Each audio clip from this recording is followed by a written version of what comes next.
DPRD Kota Probolinggo minta Pemkot sajikan kajian bisnis komprehensif sebelum suntik modal Perseroda PT Bahari Tanjung Tembaga. Media Proling News mengabarkan,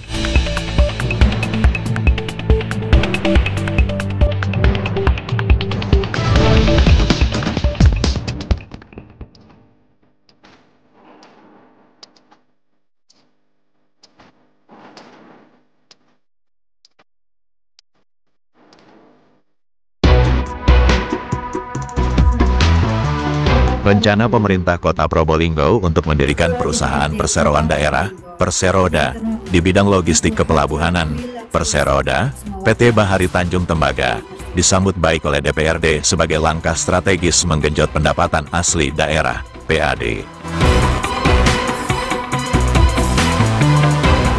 Namun, pembahasan rancangan peraturan daerah, Raperda, mengenai penyertaan modal pemerintah daerah, PMPD, sebesar 18,4 miliar rupiah memicu diskusi mendalam di kalangan anggota Dewan, yang fokus pada pentingnya kehati-hatian dalam pengelolaan keuangan daerah. Para anggota DPRD meminta agar inisiatif ambisius ini didukung oleh kajian kelayakan bisnis, feasibility study, yang lebih komprehensif. Permintaan ini dilayangkan sebagai bagian dari upaya memastikan bahwa investasi modal awal yang cukup besar ini akan memberikan return on investment, ROI, yang jelas dan terukur, sekaligus meminimalisir potensi risiko kerugian di masa depan.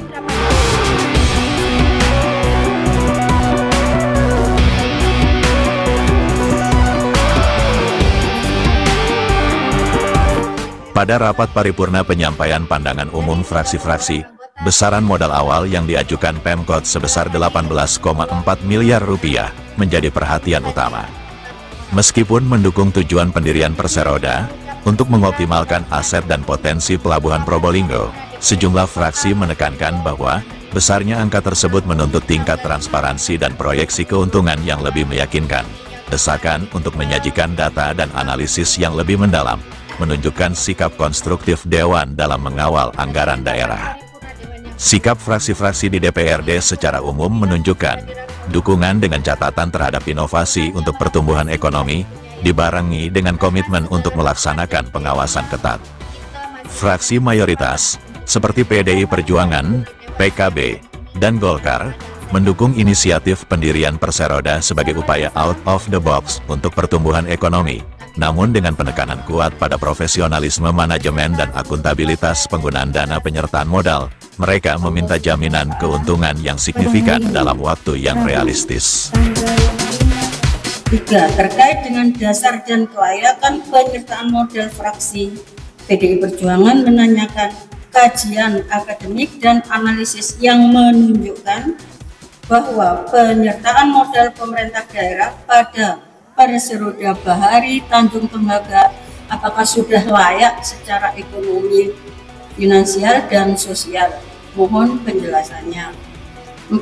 Sebagaimana dalam Raperda dimaksud pada pasal 6 penyertaan modal yang diusulkan pemerintah daerah Kota Probolinggo untuk Perseroda Bahari Tanjung Tembaga tahun 2026 sebesar 6,9 M lebih.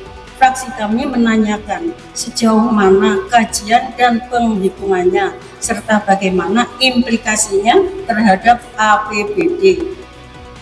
5. Fraksi PDI Perjuangan menanyakan bagaimana mekanisme pengawasan terhadap penggunaan dana tersebut, serta apa langkah-langkah mitigasi risiko jika Perseroda mengalami kerugian atau gagal dalam target usaha.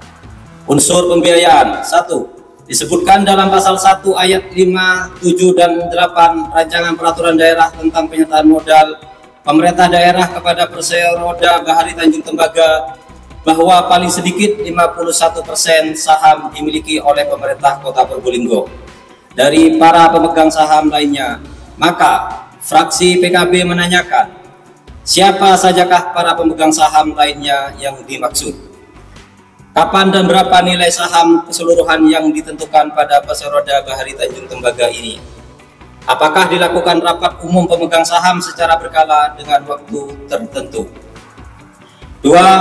Selanjutnya pada pasal 4 ayat 1 dan pasal 6 ayat 1 bahwa jumlah penyertaan modal pemerintah daerah sebesar 18,2 miliar sekian.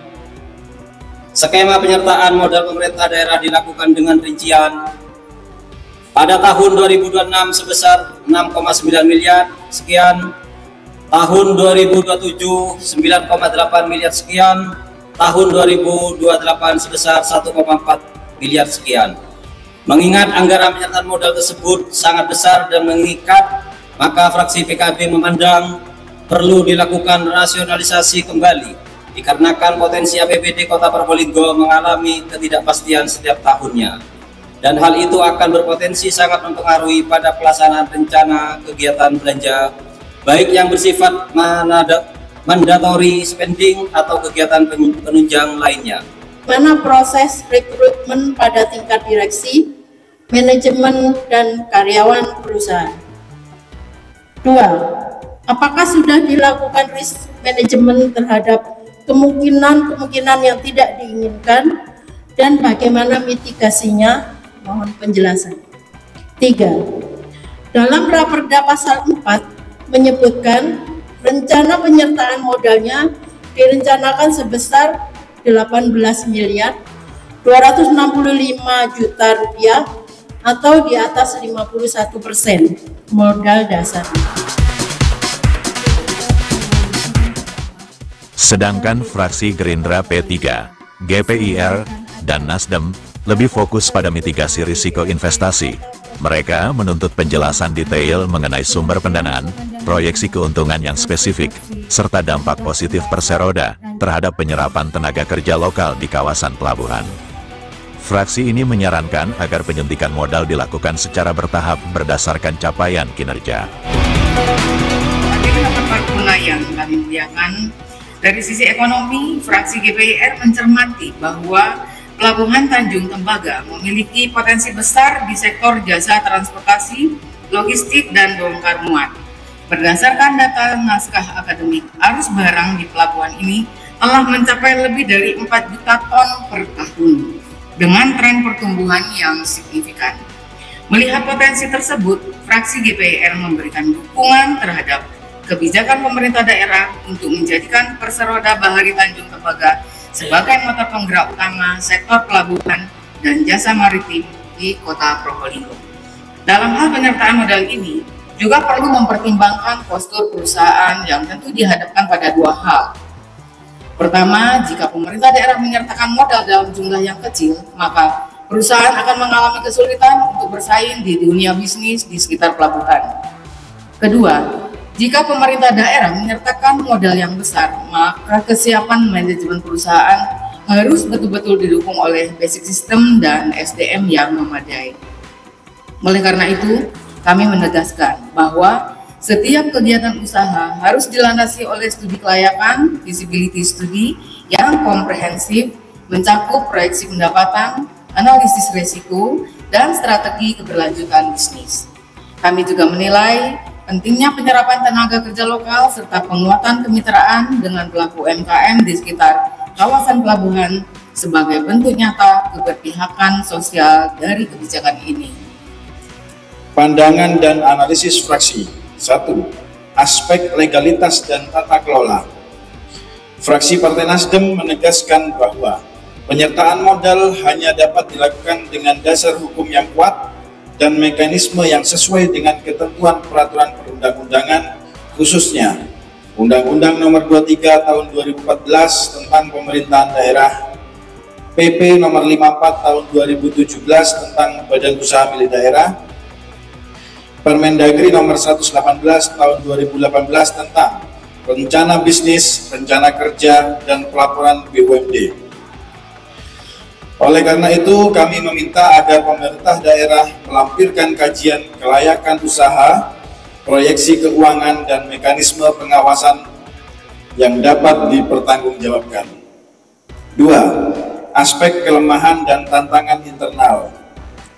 Fraksi Nasdem menilai bahwa masih terdapat beberapa kelemahan internal yang perlu menjadi perhatian serius, antara lain A. Struktur organisasi dan kapasitas manajerial PT Bahari Tanjung Tembaga yang belum sepenuhnya optimal.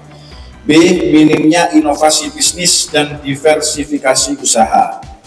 C. Rendahnya tingkat efisiensi operasional akibat keterbatasan modal kerja dan aset produktif, serta D. Kurangnya sinergi antara BUMD dan sektor swasta atau pelaku ekonomi lokal. Kelemahan-kelemahan ini berpotensi menghambat efektivitas penyertaan modal apabila tidak disertai dengan reformasi manajerial dan penguatan sistem tata kelola.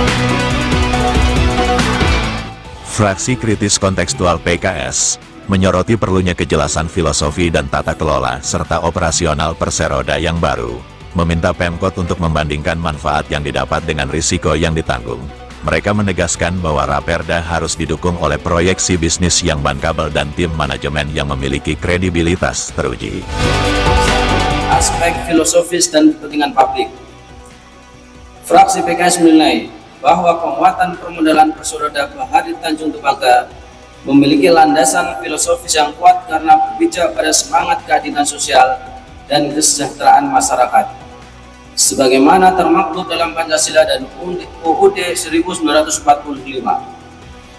Penyertaan modal ini diharapkan tidak hanya berorientasi pada keuntungan finansial, tetapi juga memperluas kesempatan kerja, meningkatkan pelayanan publik, serta mendorong tumbuhnya ekosistem ekonomi maritim yang inklusif di Kota Probolinggo.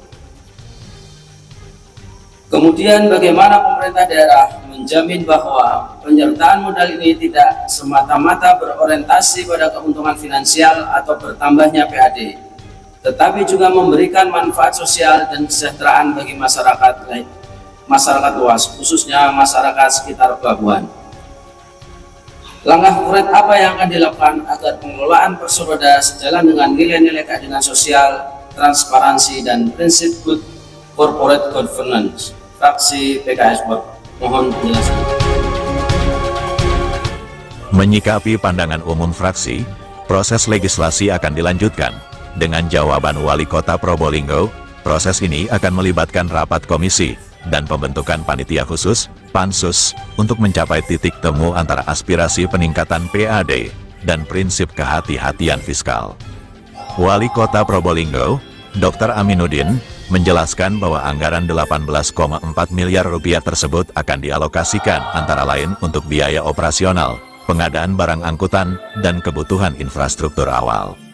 Wali Kota menargetkan, Perseroda ini dapat mulai beroperasi pada tahun 2026, atau jika ada kendala, paling lambat 2027, kata Dr. Aminuddin. Ia juga menambahkan rencana Pemkot untuk membuka penjualan saham kepada masyarakat Kota Probolinggo. Langkah ini bertujuan untuk mendorong partisipasi publik dan memperkuat basis modal perusahaan daerah tersebut.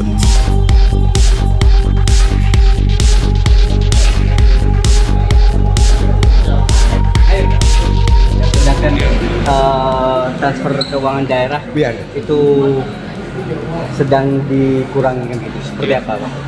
Ya, makanya ini suatu tantangan. Tapi salah satu poin yang disebutkan oleh fraksi Pembangunan Indonesia Raya bahwa memang ini merupakan di semacam di satu sisi memang kita butuhkan dalam rangka untuk meningkatkan PAD.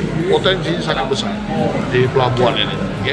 Jadi dengan kita nanti bermain dengan bentuk supply air saja yang sudah kita anggarkan dalam proses itu sudah demikian potensi untuk mendapatkan PAD. Di satu sisi memang efisiensi, tapi kita terus berusaha dalam rangka itu untuk meningkatkan PAD. Insya Allah nanti kelihatan di 2027-2028 akan manfaat bagaimana kita membentuk atau membuat Perseroda ini, ya. Karena ini harapan besar kita di pelabuhan ini. Kalau PAD dari tempat lain mungkin ya berat kita untuk mengimbangi berkurangnya seperti sekarang ini kan berkurangnya cukup banyak, hampir di angka 300 miliar kita kekurangan. dibanding keadaan sebelumnya. Ini yang kita kejar. Jadi ada sedikit dilematis, tapi justru yang agak-agak banyak tantangan ini justru bagi saya menarik ini. Pak Wali, dalam artian kira-kira mungkin ada gambaran berapa target PAD dari Perseroda nantinya?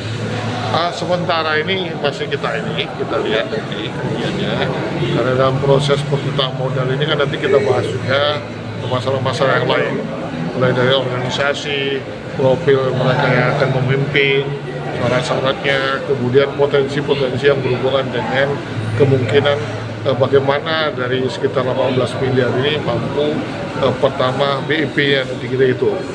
Pilihannya break even point-nya bagaimana. Nah, dari sana nanti tergambar kemungkinan atau prediksi kemungkinan PAD yang bisa kita dapatkan. Terakhir, fraksi kan hampir semuanya menanyakan manajemen risiko yang kemudian seperti apa? Ya, tentu banyak item yang bisa dilakukan di sini dalam menunjang atau sebagai penunjang kegiatan pelabuhan. Ya, tentu kita ambil yang risiko minimal dulu. Apa itu? Penyuplai air. Kita tinggal nyalurkan saja nanti ke sana, terus tinggal mekanisme yang selama ini menggunakan misalnya mobil, tinggal kita menggunakan ini aja. Ini sangat kecil risikonya. Nah, terus berkembang nanti kemungkinan untuk hal-hal yang berhubungan dengan penunjang transportasi. Kita kan di situ tergambar juga akan membeli beberapa kendaraan sebagai alat angkut dalam menunjang proses bongkar muat di pelabuhan. Ini risikonya kecil. Selain pemerintah kota, penyertaan modal itu kan ada dari pihak swasta. Kira-kira siapa? Sudah adakah? Oh, belum. Nanti kita begini. Jadi dari 18 miliar ini kan menjadi modal utama pemerintah. Artinya 100% ini kan dimiliki oleh pemerintah. Kemudian nanti berkemungkinan dengan suatu appraisal, kalau kita sudah mempunyai nilai keuntungan, baru kita lempar ini. Bahwa kalau nggak kan nggak ada berhasil apa-apa kita. Jadi 18 miliar itu kita anggap aja 18.000 saham. Kalau dia per 1 juta. Nah, nanti dengan ada keuntungan pasti naik ini. Jadi yang 18 tadi dengan appraisal bisa jadi 25 bahkan 30 miliar. Pada masa ini mulai kita lepas 10% kah, 25% kah, terus di appraisal lagi kalau memang sudah ada keuntungan. Dilepas di pasar saham ya? Bisa, karena lihat dulu kita tergantung dari aturan yang dibuat oleh perusahaan atau organisasi yang akan dibentuk. Jadi masyarakat bisa memiliki saham itu ya? Tentu, itu yang kita harapkan pertama. Jadi dengan itu dan tidak mesti nanti nilai 1 juta. Mungkin nilainya cuma 100.000, kita buka jadi itu menjadi 180.000 saham kan. Semua orang bisa membeli gitu. Pak Wali, kan butuh modalnya 18 miliar, ya. Sedangkan tahun depan hanya 6,9 miliar. Itu sudah bisa beroperasi atau enggak? Kita lihat, kalau modal dasar sih mestinya belum. Tapi kita lihat, karena kan terus ditambah nanti. Nah ya, berarti kan tahun depan masih belum bisa beroperasi ini ya? Ya makanya kita lihat nanti ininya kebutuhan dari pembentukan organisasi ini berapa miliar nanti, infrastruktur, kantor, kemudian modalitas yang lain bisa nggak bergerak dengan ini. Mungkin kalau tahun depan masih belum ya, mungkin makanya saya bilang tadi 2007, karena 2007 kita ada tambahan juga proyek yang sudah kita siapkan, itu pipanisasi ke pelabuhan. Nah ini tinggal dihibahkan nanti. Tetap milik pemerintah, hibah aja ya, Perseroda dihibahkan ke Perseroda, kemudian ini menjadi tambahan nanti modalitas yang dimiliki oleh pemerintah.